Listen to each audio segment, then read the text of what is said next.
Good morning student. हम लोग geography में ड्रेनेज चैप्टर पढ़ रहे हैं और ड्रेनेज चैप्टर में आज हम लोग लेक्स और रिवर्स के बारे में जानेंगे। सबसे पहले शुरुआत हम लोग लेक्स से करते हैं। तो जैसा कि मैं समझता हूँ कि आप सभी लेक्स से परिचित जरूर होंगे। झील आपने बचपन से ही इसका नाम सुना होगा और बहुतेरों आप में से इसको देखा भी होगा। आप जैसा कि जानते हो कि जो लेक्स होता है, झील होता है, वो एक टूरिस्ट स्पॉट होता है और यहाँ पर डिफरेंट टाइप्स ऑफ फैसिलिटीज़ जैसे कि बोटिंग, स्विमिंग, उसके बाद जो है सो अदर जो वाटर गेम्स होता है, ये सारी सुविधाएं वहाँ उपलब्ध होती है।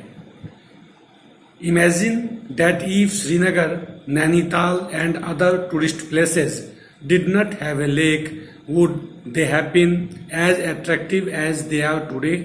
आप ऐसा सोच सकते हो कि अगर जम्मू कश्मीर, नैनीताल या फिर और भी जहाँ पर झीलें हैं, वहाँ झील नहीं होती तो वो जगह उतना अधिक एट्रैक्टिव हो पाता जितना आज वो है, कतई नहीं। ऐसा वो संभव नहीं है। Apart from attractions for tourists, lakes are also useful to human being in many ways. कह रहा है कि एक तरफ टूरिस्ट लोगों को अट्रैक्ट करने का ये लेक्स जो है काम करता ही है, इसके अलावे मनुष्य की बहुत तरह से झीलें जो है वो मदद करती है, सहायता करती है। India has many lakes, these differ from each other in the size and other characteristic. Bharat में बहुत सारी झीलें हैं और आकार और अन्य मामलों में ये एक दूसरे से बिल्कुल अलग हैं। Most lakes are permanent, some contain water only during the rainy seasons, like the lakes in the basins of inland drainage of semi-arid region. There are some of the lakes which are the result of the actions of glaciers and ice sheets, while the others have been formed wind, river action and human activity. कह रहा है कि बहुत तरह के lakes होते हैं। कुछ लेक्स ऐसी होती हैं जो कि परमानेंट होते हैं, कुछ लेक्स ऐसे होते हैं जिसमें कि सिर्फ रेनी सीजन में वाटर होता है, फिर वो सूख जाते हैं, और कुछ लेक्स ऐसे होते हैं जो कि ग्लेशियर और आइस शीट के मेल्ट करने की वजह से उसमें पानी आती है तो सालों भर इसमें जल बना रहता है। इसके अलावा जो लेक्स का फॉर्मेशन होता है उसमें विंड, रिवर एक्शंस और कभी कभी ह्यूमन एक्टिविटी जो है वो इसके लिए रेस्पॉन्सिबल होता है। A meandering rivers across the floodplains forms cutoff that later developed into oxbow lakes. कह रहा है कि रिवर जो अपने सेकेंड फेज में होता है और मेंडर का फॉर्मेशन करता है, उसी मेंडर के कटने से जो है ये आपको ऑक्स लेक्स जो होता है, ऑक्स के हॉर्न के साइज का ऑक्स बो जिसको हम लोग कहते हैं, वो लेक्स का फॉर्मेशन हो पाता है। Most of the freshwater lakes are in the Himalayan region. They are glacier origin. जितने भी ताजी पानी की झीलें हैं वो सभी हिमालयन रीजन्स में पड़ते हैं और ये आइस और जो स्नो है, ग्लेशियर है, उसके मेल्ट होने की वजह से इसका जो है वाटर वो पहुँचते रहता है। The Wooler lakes in Jammu and Kashmir, in contrast, is the result of the tectonic activity. कहा है कि जम्मू कश्मीर में जो वूलर लेक है वो टेक्टोनिक एक्टिविटी की वजह से उसका फॉर्मेशन हुआ है। It is the largest fresh water lakes in India. Bharat में ताजे पानी की झील में ये सबसे लंबी झील है। The Dal lake, Bhimtal, Nainital, Loktak and Barapani are some other important fresh water lakes. ये अलग से जो वूलर लेक है उसके अलावे ये ताजे पानी की झीलें भारत में मौजूद है। Apart from the natural lakes, the damming of the rivers for the generations of hydel power has also led to the formation of lakes such as Guru Gobind Sagar lakes. कह रहा है कि ये नेचुरल प्रोसेस से तो lakes का formation होता ही है, इसके अलावा जो हम लोग हाइड्रो इलेक्ट्रिसिटी जनरेट करने के लिए बांध बनाते हैं और उससे जो लेक्स का फॉर्मेशन होता है वो आर्टिफिशियल लेक्स होता है। गोविंद सागर लेक जो है, जो कि भाखड़ा नगर डैम पर अवस्थित है, वो इसी तरह का आर्टिफिशियल लेक्स का एग्जाम्पल है। A lake help to regulate the flow of reverse.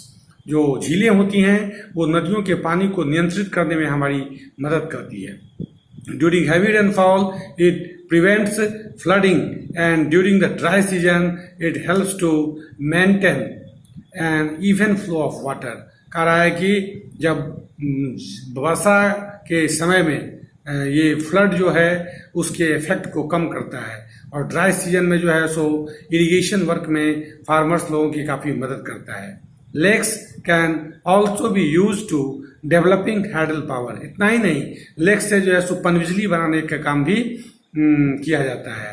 They moderate the climate of the surrounding and maintain the aquatic ecosystem।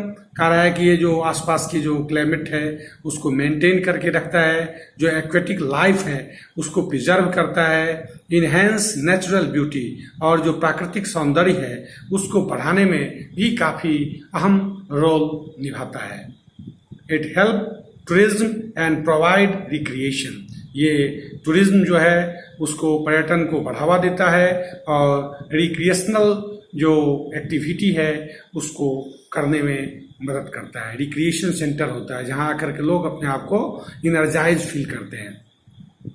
अब हम लोग role of rivers in the economy पढ़ते हैं कि अर्थव्यवस्था में नदियों की क्या भूमिका है। Rivers have been of fundamental importance throughout the human history. Water from the rivers is a basic and natural resource essential for the various human activities. कह रहा है कि किसी भी सभ्यता को अगर आप प्राचीन काल से ही देखोगे तो वो किसी न किसी नदी घाटी के किनारे ही डेवलप्ड हुई है, और ह्यूमन एक्टिविटी जो है उसमें वाटर का काफ़ी इम्पोर्टेंट रोल होता है। यही वजह है कि रिवर्स का हमारे लाइफ में काफ़ी रोल है। Therefore, the rivers banks have attracted settlers from ancient times। यही वजह है कि प्राचीन काल में भी नदियों का जो किनारा था वो लोगों को लुभाता था, आकर्षित करता था, और वहाँ पर अधिक से अधिक संख्या में लोग जो है बसते थे, और इस तरीके से सिविलाइजेशन जो है वो डेवलप्ड होती थी नदी घाटी के किनारे। Using reverse for irrigation, navigation, hydro power generation is of special significance particularly to a country like India। कह रहा है कि जो नदी का पानी है उससे सिंचाई तो होता ही है, नेविगेशनल वर्क होता है, नौ परिवहन, और हाइड्रो पावर जनरेशन, पनबिजली का उत्पादन भी होता है। खास करके भारत जैसे देश में जहाँ पर कि एग्रीकल्चर जो है मेन लोगों का लाइवलीहुड है, ऑक्यूपेशन का मेन सोर्सेज है, वहाँ पर रिवर का इम्पोर्टेंस और भी अधिक बढ़ जाता है। River pollution. The growing domestic, municipal, industrial and agricultural demand for water from rivers naturally affect the quality of water। कहा है कि चूंकि चारों तरफ से रिवर पर लोड बढ़ रहा है, सब तरफ रिवर्स के वाटर का डिमांड बढ़ रहा है, इसी वजह से रिवर धीरे धीरे पॉल्यूट होते जा रहा है। As a result, more and more water is being drained out of the rivers, reducing their volumes। यही वजह है कि नदियों के पानी का जो वॉल्यूम है वो धीरे धीरे रिड्यूस कर रहा है। On the other hand, a heavy load of untreated sewage and industrial effluents are emptied into the rivers. दूसरी तरफ जो अनट्रीटेड सीवेज है और जो इंडस्ट्रियल एफ्लुएंट्स है वो सभी बिना ट्रीटमेंट के, प्रॉपर ट्रीटमेंट के नदियों में बहा दिए जाते हैं। This affect not only the quality of water but also the self cleaning capacity of the river. इससे नदी का पानी तो प्रदूषित होता ही है, जो नदियों के पानी की सेल्फ क्लीनिंग कैपेसिटी होती है कि अपने आप वो साफ हो जाता है, वो भी खत्म हो जाती है।